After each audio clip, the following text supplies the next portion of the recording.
Welcome back to our YouTube channel. ఈ వీడియోలో నేను unit 2 of cloud computing cover చేస్తున్నా. R22 సిలబస్ ప్రకారం ఉంది ఈ వీడియో.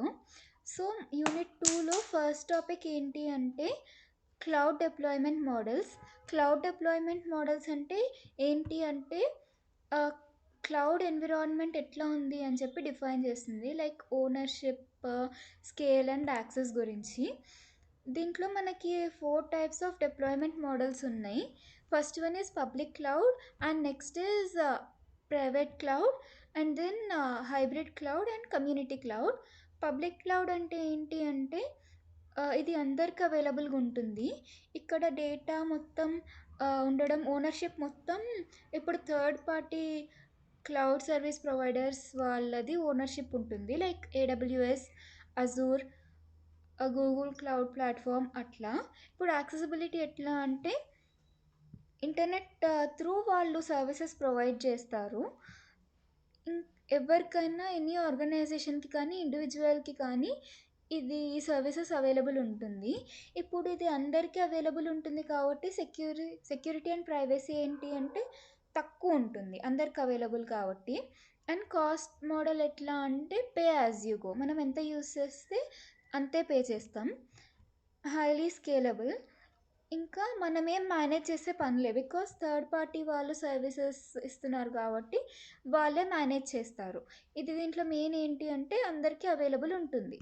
దీని నుంచి అడ్వాంటేజెస్ ఏంటి అంటే కాస్ట్ సేవింగ్, మెయింటెనెన్స్ చాలా తక్కువ అవసరం, ఇంకా ఎక్కడి నుంచైనా యాక్సెస్ చేయొచ్చు, అవైలబిలిటీ ఉంటుంది, స్కేలబుల్. డిసడ్వాంటేజెస్ ఏంటి అంటే ఇంతకుముందు అనుకున్నట్టే security risk and internet dependent. మనకు ఒకవేళ నెట్ లేకపోతే మనం యాక్సెస్ చేయలేము, లిమిటెడ్ కంట్రోల్, పర్ఫార్మెన్స్ ఇష్యూస్ అట్లా ఉన్నాయి. అండ్ ప్రైవేట్ క్లౌడ్ ఎట్లా అంటే ఒక కంపెనీ ఉంటే ఆ కంపెనీ డేటా స్టోర్ చేసుకోవడానికి, ఇంకా ఆ కంపెనీ సర్వీసెస్ కోసం వాళ్ళే ఒకటి బిల్డ్ చేసుకొని దాన్ని యూస్ చేసుకోవడం. ఇది వాళ్ళే యూస్ చేస్తున్నారు కాబట్టి వాళ్ళే ప్రొవైడ్ చేస్తున్నారు కాబట్టి ఓనర్షిప్ సింగిల్ ఆర్గనైజేషన్ వాళ్ళది ఉంటుంది. యాక్సెసిబిలిటీ ఏంటి అంటే ప్రైవేట్ నెట్వర్క్కి మాత్రమే, ఆర్గనైజేషనల్ యూస్కి మాత్రమే అన్నట్టు ఉంటుంది, బికాజ్ వాళ్ళది కదా. సెక్యూరిటీ అండ్ ప్రైవసీ అనేది చాలా ఎక్కువ ఉంటుంది, సెన్సిటివ్ డేటా స్టోర్ చేసుకోవడానికి అలాంటి వాటికి ఇది సూటబుల్. కాస్ట్ ఏంటి అంటే చాలా ఎక్కువ ఉంటుంది, బికాస్ మొత్తం వాళ్ళే పెట్టుకొని సర్వర్స్ అవన్నీ వాళ్ళే మెయింటైన్ చేసుకొని అదంతా చేయాలి కాబట్టి ఉంటుంది. మేనేజ్మెంట్ కూడా బాగానే అవసరం పడుతుంది. ఇప్పుడు దీనికోసం ప్రొఫెషనల్స్ కూడా కావాలి ఇదంతా బిల్డ్ చేయడానికి, మేనేజ్ చేయడానికి. వాటికి అడ్వాంటేజెస్ ఏంటి అంటే సెక్యూరిటీ, కంట్రోల్ అవి రాయాలి. డిసడ్వాంటేజెస్ ఏంటి అంటే కాస్ట్ ఎక్కువ, స్కేలింగ్ ఇష్యూస్, మెయింటెనెన్స్కి ప్రొఫెషనల్స్ కావాలి, అదంతా రాయొచ్చు. హైబ్రిడ్ క్లౌడ్ అంటే ఏంటి అంటే రెండు కంబైన్ చేసి యూస్ చేయడం, public cloud and private cloud. ఇప్పుడు చాలా డేటా స్టోర్ చేసేది ఉంటుంది, లైక్ అమెజాన్ ఉంది. అమెజాన్లో చాలా డేటా స్టోర్ చేసేది ఉంటుంది కదా. ఇప్పుడు ఏంటి అంటే ఇప్పుడు ప్రొడక్ట్స్ ఉంటాయి కదా, ఆ ప్రొడక్ట్స్ అన్నీ స్టోర్ చేసుకోవాలి కదా, దానికి సంబంధించిన ఇన్ఫర్మేషన్ అండ్ దాన్ని మేనేజ్ చేసేది ఉంటుంది కదా, దానికి అంత సెక్యూరిటీ అవసరం లే. సో దానికి ప్రైవేట్ క్లౌడ్ కాకుండా పబ్లిక్ క్లౌడ్ యూజ్ చేయొచ్చు. ఇంకా మన డేటా అంతా ఉంటుంది కదా, పేమెంట్స్కి సంబంధించిండేది, ఇంకా యూజర్ క్రెడెన్షియల్స్ అవన్నీ ప్రైవేట్ క్లౌడ్లో యూజ్ చేసుకోవచ్చు. దీని నుంచి ఏంటి అంటే కొన్ని చోట్ల కాస్ట్ మినిమైజ్ చేయొచ్చు అండ్ సెక్యూరిటీ కావాల్సిన చోట సెక్యూరిటీ వస్తుంది. అంత మొత్తం తక్కువ కాస్ట్ కాదు, బట్ ప్రైవేట్ క్లౌడ్ కంటే తక్కువ కాస్ట్ పడుతుంది. అడ్వాంటేజెస్లో ఇవే రాస్తాము, ఇక్కడ ఆల్మోస్ట్ ఇదే కవర్ అయి ఉంటుంది. ఇంకా అడ్వాంటేజెస్ ఏంటి అంటే ఇది flexible, cost effective, business continuity అట్లా కొన్ని ఉన్నాయి. డిసడ్వాంటేజెస్ ఏంటి అంటే కాంప్లెక్స్, దీంట్లో కొంచెం దాంట్లో కొంచెం స్టోర్ చేసుకోవాలి అంటే కొంచెం కష్టమే కదా, దీంట్లో కొంచెం దాంట్లో కొంచెం అదంతా. కాస్ట్ ఎఫెక్టివ్ అనే అడ్వాంటేజెస్లో ఉంది, ఇక్కడ కాస్ట్ ఇంక్రీజ్ అని ఉంది, ఎందుకంటే పబ్లిక్ క్లౌడ్ కంటే కాస్ట్ ఎక్కువ. ఇక్కడ కాస్ట్ ఎఫెక్టివ్ అని ఎందుకు ఉంది అంటే ప్రైవేట్ క్లౌడ్తో కంపేర్ చేస్తే కాస్ట్ తక్కువ కాబట్టి. సో 2 టైమ్స్ వచ్చింది, ఇది ఒక దగ్గర రాస్తే సరిపోతుంది, రాసినా కూడా లైక్ దీనికి మొత్తం డెఫినేషన్ లాగా ఇవ్వాలి. ఇంకా కమ్యూనిటీ క్లౌడ్ అంటే ఏంటి అంటే పబ్లిక్ కాదు, ప్రైవేట్ కాదు, ఇంకా హైబ్రిడ్ కూడా కాదు. ఇప్పుడు ఒక గ్రూప్ ఆఫ్ ఆర్గనైజేషన్ ఉన్నాయి. వాటికి స్పెసిఫిక్ గోల్స్ ఉంటాయి కదా! అవన్నీ ఆల్మోస్ట్ సేమ్ సేమ్ ఉంటే, ఆ కంపెనీస్, ఆర్గనైజేషన్స్ అన్నీ కలిసి ఒక క్లౌడ్ సర్వీస్‌ది పెట్టుకోవచ్చు వాళ్ళే. దీని నుంచి ఏంటి అంటే కాస్ట్ అందరి మధ్యలో డిస్ట్రిబ్యూట్ అయితుంది. ఇంకా జాయింట్ ఓనర్‌షిప్ ఉంటుంది. సెక్యూరిటీ ఏంటి అంటే హై లెవెలే ఉంటుంది. దీనికి అడ్వాంటేజెస్, డిసడ్వాంటేజెస్ కూడా ఇక్కడ ఉన్నాయి. అడ్వాంటేజెస్లో ఎట్లా అంటే కొలాబరేషన్, కాస్ట్ షేరింగ్, ఇవి టూ మెయిన్గా రాయాలి. డిసడ్వాంటేజెస్ ఏంటి అంటే government issues, security risks, trust issues, ఇవి మెయిన్గా రాయాలి. సో ఈ టేబుల్ ఉంది కదా, ఇది ఎట్లా అంటే వీటన్నిటికీ ఒక కంపారిజన్ లెక్క చదువుకునేటప్పుడు యూస్ఫుల్గా ఉంటుంది. And next topic is cloud service models. అంటే ఇప్పుడు మనం క్లౌడ్ని ఎట్లా యూస్ చేయొచ్చు, క్లౌడ్ అనేది మనకి ఎలాంటి సర్వీసెస్ ప్రొవైడ్ చేస్తుంది అని. First is IAS. దీంట్లో ఏంటి అంటే ఇన్ఫ్రాస్ట్రక్చర్ని మనం రెంట్కి తీసుకున్నట్టు, ఇక్కడ ఫండమెంటల్ బిల్డింగ్ బ్లాక్స్ ఉంటాయి కదా మనకు కావాల్సినవి ఐటీ సెక్టర్ కోసం, అవి మనకి రెంట్కి తీసుకున్నట్టు ఉంటుంది. On demand access to core IT infrastructure, virtual machines కానీ నెట్వర్క్స్కి కానీ మనకు అవసరం ఉన్నప్పుడే యూస్ చేయడానికి. ఇంకా ఏంటి అంటే ఇప్పుడు ఎవరైతే యూస్ చేస్తున్నారో వాళ్ళు వాళ్ళ రెస్పాన్సిబిలిటీ ఏంటి అనేది ఇక్కడ కస్టమర్ రెస్పాన్సిబిలిటీలో ఉంది. ఓఎస్ని మేనేజ్ చేసుకోవాలి, మిడిల్ వేర్, రన్ టైమ్ అదంతా మనమే చూసుకోవాలి. జస్ట్ మనకి హార్డ్వేర్ రిసోర్సెస్ లాంటివి మాత్రం మనం కొనకుండా వాళ్ళవి యూస్ చేసుకోవచ్చు. అంటే ఇప్పుడు మనం ఏదైనా అప్లికేషన్ బిల్డ్ చేస్తుంటే ఇది చాలా డేటా ఉంది, దాన్ని ఒక సర్వర్లో స్టోర్ చేసుకోవాలి అంటే మనం సర్వర్ కొనాలి అనేం రూల్ లేదు. ఇప్పుడు క్లౌడ్ డేటా సెంటర్ వాళ్ళు కొన్ని పెట్టుకుంటారు కదా, ఇప్పుడు సర్వర్స్ అవన్నీ క్లౌడ్ సర్వీస్ ప్రొవైడర్సే పెట్టుకుంటారు కదా, వాటిని మనం యూజ్ చేసుకోవచ్చు. లైక్ మనం ఆ ప్లేస్లో మన డేటా స్టోర్ అయి ఉంటుంది, ఆ సర్వర్స్ వాళ్ళ ప్లేస్లోనే ఉంటాయి. మనం ఏంటి అంటే వాటిని మెయింటైన్ చేయకుండా ఇవి మొత్తం ఇది చూసుకోవాలి. అంటే ఇది ఓఎస్ని మేనేజ్ చేయడం అలాంటిది ఉంటుంది. కంప్లీట్ మెయింటెనెన్స్ అయితే మనకు రాదు, కానీ ఓఎస్ని మెయింటైన్ చేయడం అట్లాంటిది ఉంటుంది. దీనికి ఎగ్జాంపుల్ ఏంటి అంటే ఏడబ్ల్యూఎస్ EC2 అనేది ఫేమస్ ఎగ్జాంపుల్ దీనికి, ఇన్ఫ్రాస్ట్రక్చర్ యాజ్ అ సర్వీస్కి. అండ్ గూగుల్ కంప్యూట్ ఇంజిన్ కూడా, మైక్రోసాఫ్ట్ అజూర్ వర్చువల్ మెషిన్, ఇట్లా జస్ట్ ఎగ్జాంపుల్స్ ఉన్నాయి. దీనికి అడ్వాంటేజెస్ ఏంటి అంటే ఫిజికల్ హార్డ్వేర్ కొనే పనిలే, స్కేలబిలిటీ, ఈ two main. And pay as యూగా మనం క్లౌడ్ వాటిలలో ఎక్కువగా యూజ్ చేసే, ఎక్కువగా రాసే అడ్వాంటేజ్ ఇది. ఇంకా డిసడ్వాంటేజెస్ ఏంటి అంటే ఓఎస్ని, సెక్యూరిటీని, అప్డేట్స్ని మనమే మేనేజ్ చేసుకోవాలి. దీనికి టెక్నికల్ నాలెడ్జ్ కావాలి. ఇంకా నెక్స్ట్ మోడల్ ఏంటి అంటే ప్లాట్ఫామ్ యాజ్ అ సర్వీస్. దీనికి ఏంటి అంటే ఇంతకుముందు ఈ ఓఎస్, సెక్యూరిటీ అట్లాంటివి మేనేజ్ చేసుకున్నాం కదా, ఇక్కడ మనం మేనేజ్ చేయాల్సిన తగ్గుతుంది. ఇప్పుడు డెవలప్మెంట్ అండ్ డిప్లాయ్మెంట్ ఎన్వైర్న్మెంట్ కంప్లీట్గా వీళ్ళే ప్రొవైడ్ చేస్తారు. అంటే దీంట్లో OS, middleware and run time environment included అనమాట. కస్టమర్ ఈ రెస్పాన్సిబిలిటీ ఏంటి అంటే ఓన్లీ అప్లికేషన్స్ అండ్ డేటాని మేనేజ్ చేసుకోవడం. దీంట్లో క్లౌడ్ వాళ్ళే ఓఎస్ మేనేజ్ చేస్తారు. ఇంకా అదే ఉంది ప్రొవైడర్ రెస్పాన్సిబిలిటీలో కూడా. ఇప్పుడు ఇది ఎవరికి సూటబుల్ అంటే డెవలపర్స్కి, సాఫ్ట్వేర్ టీమ్ వాళ్ళకి. ఇప్పుడు ఇన్ఫ్రాస్ట్రక్చర్ గురించి ఎక్కువ ఆలోచించకుండా కోడింగ్ మీద ఎక్కువ కాన్సన్ట్రేట్ చేయొచ్చు. ఎగ్జాంపుల్స్ ఇక్కడ ఉన్నాయి. అండ్ అడ్వాంటేజెస్ ఏంటి అంటే మనం సర్వర్స్ మేనేజ్ చేయాల్సిన అవసరం లేదు, ఫాస్ట్గా అప్లికేషన్ డెవలప్ చేయొచ్చు, ఇవి టూ మెయిన్. డిసడ్వాంటేజెస్ ఏంటి అంటే వెండర్ లాక్ ఇన్ రిస్క్. ఇది మెయిన్ డిసడ్వాంటేజ్. ఏంటి అంటే ఇప్పుడు నేను ఒక కంపెనీ దగ్గర ఇది తీసుకున్నా, like platform as a service ఇది మనం తీసుకుంటున్నాం. సో అక్కడ ఏంటి అంటే అది యూస్ చేస్తున్నాం ఒక 1 ఇయర్ నుంచి. ఇప్పుడు మనకి ఏమైనా ప్రాబ్లం అయితే దాంట్లో ఇంకా వేరే దాంట్లో అఫోర్డబుల్ అని గానీ, ఇంకొక దానికి షిఫ్ట్ కావాలంటే అది కష్టమయితుంది.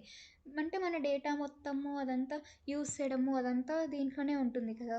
అది వేరే దానికెళ్ళాలి అంటే అది కొంచెం కష్టమయితుంది. సో, అక్కడనే లాక్ అయ్యే ఛాన్సెస్ ఉంటాయి. అండ్ సెక్యూరిటీ లిమిటేషన్స్ కూడా కొన్నుంటాయి. And next one is software as a service. అంటే ఇవేంటి అంటే రెడీ టు యూజ్ అప్లికేషన్స్. ఇక్కడ మనం ఏం గూడా మేనేజ్ చేసే అవసరం లేదు. ఇంకా ఇదేంటి అంటే ఇప్పుడు జీమెయిల్ అట్లా కొన్నుంటాయి కదా! జీమెయిల్, మైక్రోసాఫ్ట్ ఆఫీస్ ఇలాంటి వాటిని మనం ఎస్ఏఎస్ అనొచ్చు. ఇప్పుడు దీంట్లో యూజర్ రెస్పాన్సిబిలిటీ ఏంటి అంటే జస్ట్ సాఫ్ట్‌వేర్ యూజ్ చేయడం అంతే. ఇంకా ప్రొవైడర్ రెస్పాన్సిబిలిటీ ఏంటి అంటే అన్నీ మేనేజ్ చేయడం. Data, run time, middleware, OS etcetera, etcetera. Best for end users. అంటే మనం ఈమెయిల్ అలాంటివి యూజ్ చేస్తాం కదా! జస్ట్ యూజ్ చేసే వాళ్ళకి ఇది బెస్ట్ సూటబుల్. అడ్వాంటేజెస్, డిసడ్వాంటేజెస్ చూసుకోండి. అంటే ఇదొక కంపారిజన్ టేబుల్ లాగా. అంటే ఇప్పుడు ఆన్ ప్రిమిసెస్ అయితే ఎట్లా, ఐఏఎస్ అయితే ఎట్లా, పాస్ అయితే ఎట్లా, సాస్ అయితే ఎట్లా అని. ఆన్ ప్రిమిసెస్ అంటే ఏంటి అంటే క్లౌడ్ వాడకుండా మనమే మొత్తం పెట్టుకొని రిసోర్సెస్ దాన్ని వాడుతున్నట్టు.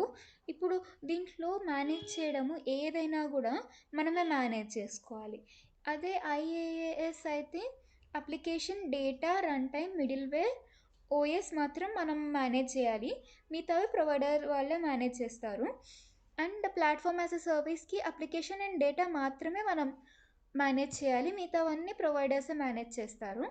అండ్ ఎస్ఏఎస్‌కి మొత్తం ప్రొవైడర్సే మేనేజ్ చేస్తారు. ఇదొక difference table. It would be helpful. ఇంకా ఏంటి అంటే నెక్స్ట్ టాపిక్ టెక్నాలజీ డ్రైవర్స్ ఇది. అంటే ఏంటి అంటే క్లౌడ్ కంప్యూటింగ్ డెవలప్ కావడానికి ఏమేమి ఫ్యాక్టర్స్ నుంచి డెవలప్ అయింది క్లౌడ్ కంప్యూటింగ్ అనేది. ఇప్పుడు మనం చూసేవి అన్నీ క్లౌడ్ కంప్యూటింగ్ డెవలప్ కావడానికి హెల్ప్ చేసినాయి. ఇంకా వీటి నుంచి మనకి క్లౌడ్ కంప్యూటింగ్ నీడ్ అనేది పెరిగిపోయింది. First one is virtualization. Virtualization అంటే ఏంటి అంటే ఒక రిసోర్స్ని మల్టిపుల్ డివైజెస్గా ఆర్ మల్టిపుల్ రిసోర్సెస్గా డివైడ్ చేసి వాటిని యూజ్ చేయడం. క్లౌడ్ కంప్యూటింగ్లో రోల్ ఏంటి అంటే రిసోర్స్ పూలింగ్. ఇప్పుడు వాళ్ళ దగ్గర పెద్ద పెద్ద డివైజెస్ ఉంటే ఒక్కొక్కళ్ళకి ఇవ్వాలి అంటే వాటిని చిన్న చిన్నగా డివైడ్ చేస్తారు. ఇంకా ఏ ఏ విఎం దానికి సపరేట్ లెక్క. ఒక దాంట్లో ప్రాబ్లమ్ అయితే ఇంకొక దానికి ఎఫెక్ట్ చేయదు అట్లా. ఎఫిషియన్సీ ఏంటి అంటే మ్యాక్సిమైజెస్ యూటిలైజేషన్. అంటే మనకు వర్చువలైజేషన్ నుంచి సిపియు, ర్యామ్, స్టోరేజ్ అది ఉంటుంది కదా! దాంట్లో అది మొత్తం యుటిలైజ్ చేసుకుంటాం. అంటే దేన్ని వేస్ట్ చేయకుండా మొత్తం యుటిలైజ్ చేసుకుంటాం. ఒకవేళ ఇంకొకటి ఏంటి అంటే ఎలాస్టిసిటీ ఉంటుంది. అంటే మనకు కావాల్సినప్పుడు కావాల్సినంత వాడుకుంటాం.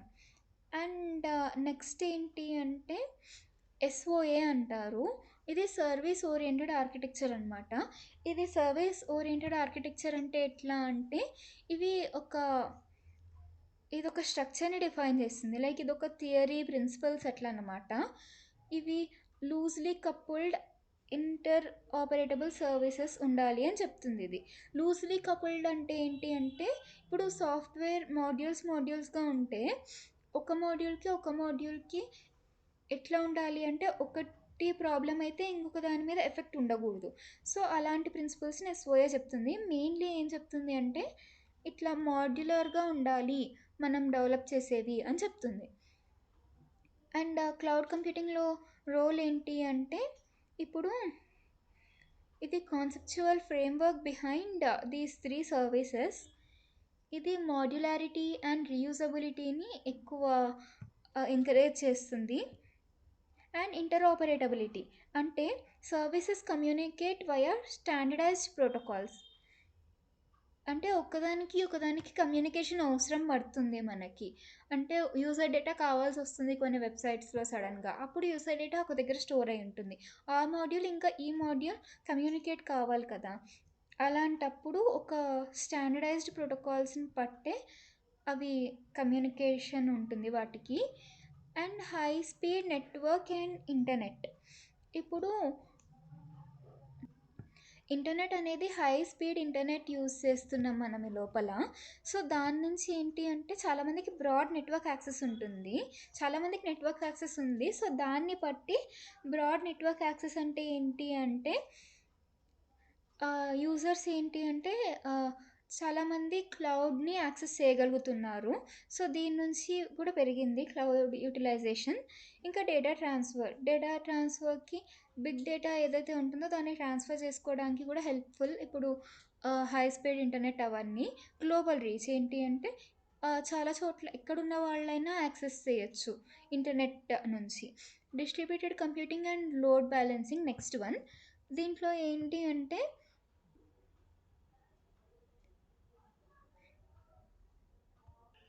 మెయిన్ కాన్సెప్ట్ ఏంటి అంటే, ఒక సింగిల్ అప్లికేషన్‌ని మల్టిపుల్ కాంపోనెంట్స్‌గా చేసి, ఇవి ఆఫెన్ జియోగ్రఫికల్లీ డిస్పర్స్డ్. అంటే, ఇప్పుడు కొంచెం డేటా ఒక దగ్గర, కొంచెం డేటా ఒక దగ్గర అట్లా ఉంటుంది.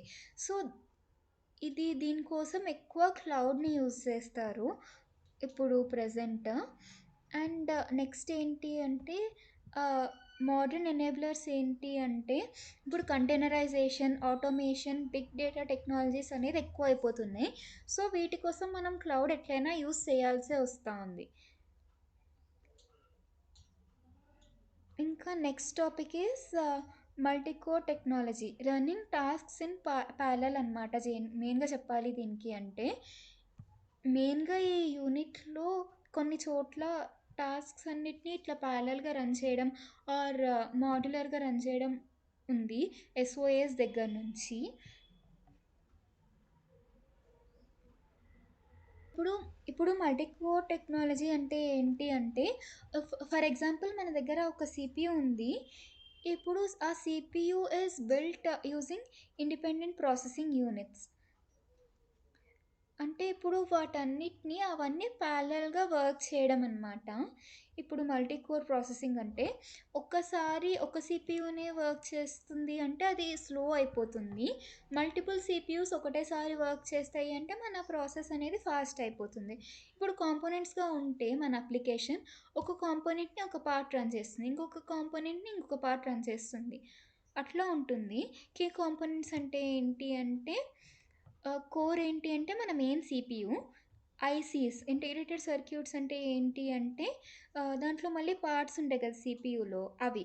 అండ్ ప్యారలల్ ప్రాసెసింగ్ అంటే ఏంటి అంటే ఇంతకుముందు అనుకున్నాం కదా! సైమల్టేనియస్‌గా రన్ చేయాలి మల్టిపుల్ పార్ట్స్‌ని అని. ఎట్లా వర్క్ చేస్తుంది అంటే చాలా స్పీడ్‌గా వర్క్ చేస్తుంది. అండ్ ఇంకొకటి ఏంటి అంటే సింగిల్ కోర్ మనకి ఇంప్రాక్టికల్ అయితుంది. ఎందుకంటే హీట్ జనరేషన్ ఎక్కువైపోతుంది. అండ్ పవర్ కన్సంప్షన్ కూడా ఎక్కువైపోతుంది. దీని నుంచి ఏంటి అనేది ఒక సమ్మరీ టేబుల్ లాగా ఉంది ఇక్కడ. మల్టీ టాస్కింగ్ అనేది ఎక్కువైతుంది. సింగిల్ కోర్ ఉంటేనేమో మల్టీ టాస్కింగ్ తక్కువ. మల్టీ కోర్ ఉంటేనేమో మల్టీ టాస్కింగ్ పాసిబుల్. ఇంకా కాంప్లెక్స్ టాస్క్స్ ఉంటాయి కదా! వాటికి ఈ సింగిల్ కోర్ అప్రోచ్ అనేది చాలా slow. And multi core approach అనేది కాంప్లెక్స్ వాటికి చాలా యూజ్‌ఫుల్‌గా, ఫాస్ట్‌గా ఉంటుంది. అండ్ పవర్, హీట్ దగ్గరకొస్తే సింగిల్ కోర్‌ది తక్ ఎక్కువ తీసుకుంటుంది పవర్ ఆర్ హీట్. ఇంకా మల్టీ కోర్ అప్లికేషన్ ఎట్లా అంటే చాలా తక్కువ. Clock frequency per core. ఇంకా లేటెన్సీ ఎట్లా అంటే సింగిల్ కోర్ నుంచి లేటెన్సీ ఎక్కువ ఉంటుంది. ఎక్కువ లేటెన్సీ అంటే ఎక్కువ టైం వెయిటింగ్ పడుతుంది. మల్టీ కోర్ నుంచి లేటెన్సీ చాలా తక్కువ. అండ్ సాఫ్ట్‌వేర్ రిక్వైర్మెంట్స్ ఏంటి అంటే మల్టీ థ్రెడింగ్ సాఫ్ట్‌వేర్ కావాలి. అండ్ మల్టీ థ్రెడింగ్ సాఫ్ట్‌వేర్ కావాలి. దీనికి ఎందుకు అంటే ఇది ఎందుకు యూజ్ చేస్తాము అంటే it has the ability to split their work loads. ఇప్పుడు ప్రాసెస్ వర్క్ లోడ్స్‌ని స్ప్లిట్ చేయగలుగుతుంది. అండ్ సింగిల్ థ్రెడెడ్ సాఫ్ట్‌వేర్ అంటే ఏంటి అంటే ఇది older or simpler application. But ఇది స్టిల్ మనకి కొన్ని చోట్ల యూస్‌ఫుల్‌గా ఉంది. మల్టీ థ్రెడింగ్‌లో అండ్ మోడర్న్ వాటికి. And next topic is web 2.0 and web 3.0. ఇప్పుడు వెబ్ 2.0 అంటే ఏంటి అంటే మన కరెంట్ ఇంటర్నెట్. ఎట్లా అంటే మనం రీడ్ ఆర్ రైట్ చేయగలం అంతే. ఇప్పుడు మనం రీడ్ ఆర్ రైట్ చేయగలుగుతున్నాం. అండ్ ఈ డేటా అనేది ఎక్కడ ఉంటుంది మెయిన్‌గా ఎవరు ఓనర్‌షిప్ ఏమో famous tech companies like Google, Microsoft వాళ్ళు మేనేజ్ చేస్తున్నారు. సెంట్రలైజ్డ్ ఆర్కిటెక్చర్ ఉంటుంది. అంటే ఏంటి అంటే అదే ఇప్పుడు గూగుల్, మైక్రోసాఫ్ట్ అట్లా బిగ్ టెక్ కంపెనీసే మెయింటైన్ చేస్తాయి అంటాం కదా! అదే ఈ పాయింట్. ఫోకస్ ఏంటి అంటే ఇంటరాక్షన్ ఫోకస్ ఉంటుంది దీని మీద. అంటే ఇప్పుడు సోషల్ మీడియాలో మనం ఇంటరాక్ట్ అయితాం ఆ అప్లికేషన్ తోటి అట్లా. టెక్నాలజీ ఏంటి అంటే హెచ్‌టీఎంఎల్, సీఎస్ఎస్, జావాస్క్రిప్ట్ అవి. Data ownership platform owned. And next thing is application type అంటే web application types.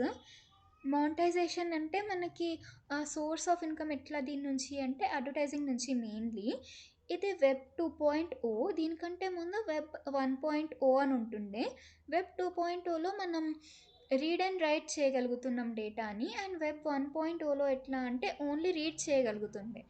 And next ఏంటి అంటే వెబ్ 3.0 ఇది నెక్స్ట్ ఫ్యూచర్‌లో ఇట్లొస్తుంది, ఇట్లా రావాలి అని అంటారు. ఇది డీసెంట్రలైజ్డ్ ఆర్కిటెక్చర్ ఉండాలి దీనికి. ఇప్పుడు ఒక్కళ్ళే మెయింటైన్ చేయడం కాకుండా డీసెంట్రలైజ్డ్‌గా బ్లాక్ చైన్ యూజ్ చేయడం మీద ఎక్కువ ఫోకస్ చేస్తుంది ఇది. అంటే మల్టిపుల్ నోడ్స్ ఉంటాయి కదా! దాంట్లో ఒకళ్ళు వెరిఫై చేయాలి అట్లా ఏం లేదు కదా! ఒక్క నోడ్‌ది ఇంకా వేరే నోడ్స్ కూడా వెరిఫై చేయొచ్చు. ఇంకా ఓనర్‌షిప్ ఏంటి అంటే యూజర్స్‌దే ఉంటుంది. ఇంకా technology blockchain, smart contracts, AI అవి యూజ్ చేసి డేటా ఓనర్‌షిప్ ఓనర్‌దే. అండ్ అప్లికేషన్ టైప్ ఏంటి అంటే డీసెంట్రలైజ్డ్ యాప్స్. మానిటైజేషన్ అంటే ఏంటి అంటే టోకెనామిక్స్ అని ఒక కొత్తదొస్తుంది దీంట్లో. మైక్రో ట్రాన్సాక్షన్స్ ఇంకా నాన్ అడ్వర్టైజింగ్ నుంచి మనకి మనీ ఎర్న్ చేయడానికి ఉంటుంది. దీని నుంచి వెబ్ 3.0 నుంచి యూజెస్ ఏంటి అంటే మనం డీసెంట్రలైజ్డ్ ఇన్‌ఫ్రాస్ట్రక్చర్ వైపు మూవ్ అయితాం. ఇంకా కొత్త క్లౌడ్ సర్వీసెస్ అనేది మనం యాక్సెస్ చేయొచ్చు. అండ్ డేటా ప్రీ ప్రాసెసింగ్ అంటే complex things data pre processing అన్నీ ఈజీగా అయిపోతుంది దీని నుంచి. ఇక్కడ జస్ట్ ఒక సమ్మరీ టేబుల్ కంపారిజన్ లాగా. ఇప్పుడు డిఫరెన్సెస్ అని అడిగితే దీన్నే మనం ఎక్స్పాండ్ చేసుకొని రాసుకోవచ్చు. And next topic is operating system. అంటే ఆపరేటింగ్ సిస్టమ్ అంటే ఇప్పుడు మన క్లౌడ్‌లో కదా! క్లౌడ్ సబ్జెక్ట్‌లో కాబట్టి కొంచెం క్లౌడ్‌లో ఎట్లా యూజ్ అయితుంది ఆపరేటింగ్ సిస్టమ్ అనేది మనం రాయాలి. జనరల్‌గా ఆపరేటింగ్ సిస్టమ్ అంటే ఏంటో మనకు తెలుసు. జనరల్‌గా అడిగితే మనం రాయొచ్చు. అండ్ నెక్స్ట్ థింగ్ ఇప్పుడు ఆపరేటింగ్ సిస్టమ్ అంటే ఏంటి అంటే ఇది ఒక software layer that enables efficient existence. ఇదంతా వదిలేసినా కూడా మనకు తెలిసింది ఏంటి అంటే ఇది intermediary between applications and physical hardware. దానికి మధ్యలో ఇంటర్ఫేస్ లాగా. అండ్ దీనివి కీ ఫంక్షన్స్ ఏంటి అంటే రిసోర్స్ మేనేజ్మెంట్, ఉన్న రిసోర్సెస్ని మేనేజ్ చేసుకోవడం, అవన్నీ అబ్స్ట్రాక్షన్ అండ్ వర్చువలైజేషన్. ఇది ఏంటి అంటే హైపర్వైజర్స్ని యూజ్ చేసి మల్టిపుల్ విఎమ్స్గా డివైడ్ చేసుకోవడం అండ్ మెయిన్ మెషిన్ ఏదైతే ఉంటుందో దాన్ని అబ్స్ట్రాక్ట్ చేయడం. సెక్యూరిటీ అండ్ ఐసోలేషన్ అంటే ఏంటి అంటే ఇప్పుడు యూజర్వి వర్క్ లోడ్స్ ఉంటాయి కదా! అవన్నీ దేనికి అది సపరేట్‌గా యూజ్ చేయడం, సపరేట్‌గా ట్రీట్ చేయడం. అండ్ నెట్వర్కింగ్ ఏంటి అంటే security, isolation, networking, fault tolerance ఇవి చూసుకోండి. వీడియో లెంత్ ఆల్రెడీ ఎక్కువైపోతుంది. సో, ఫాస్ట్‌గా కన్క్లూడ్ చేయడానికి ట్రై చేస్తా. అండ్ నెక్స్ట్ ఏంటి అంటే ఓఎస్ అండ్ వర్చువలైజేషన్. ఇప్పుడు వర్చువలైజేషన్‌కి వాటికి కూడా మనకు ఓఎస్ కావాలి. ఇప్పుడు ఐఏఏఎస్ యూజ్ చేస్తున్నప్పుడు ఇప్పుడు హైపర్వైజర్స్‌ని క్రియేట్ చేయడానికి వాటన్నిటిని మేనేజ్ చేయడానికి కూడా మనకి ఓఎస్ కావాలి. అండ్ నెక్స్ట్ కంటైనరైజేషన్‌కి కూడా. ఇప్పుడు కంటైనరైజేషన్ అంటే ఏంటి అంటే ఇది విఎమ్స్ క్రియేట్ చేయకుండా కంటైనర్స్ లెక్క క్రియేట్ చేయడం. ఇది పాస్ అండ్ సాస్ అప్పుడు యూజ్ చేస్తాం మనం. And types of operating systems used in cloud computing అంటే ఇప్పుడు ప్రైమరీ క్లౌడ్ యూజ్ కేస్కి ఇప్పుడు లైనెక్స్, విండోస్ అలాంటివి యూజ్ చేస్తాం కదా. లైనెక్స్ అనేది గెస్ట్ ఓఎస్గా యూజ్ చేస్తాం మనం ఎక్కువగా. అండ్ ఇది మనకి ఫ్రీ ఉంటుంది because it is open source software. Windows అనేది మనం డాట్ నెట్ ఫ్రేమ్వర్క్ కోసం, ఎంఎస్ ఎస్క్యూఎల్ కోసం అలాంటి వాటికి యూస్ చేస్తాం. అండ్ కంటైనర్ ఓఎస్ అంటే దేనికి యూస్ చేస్తాము అంటే రీడ్ ఓన్లీ ఉంటుంది ఇది ఆఫెన్, అలాంటి వాటికి యూస్ చేస్తాం. అండ్ క్లౌడ్ ఓఎస్ అంటే ఏంటి అంటే end user point of view, ఇది ఒక కంపారిజన్ టేబుల్ లెక్క ఉంది. And next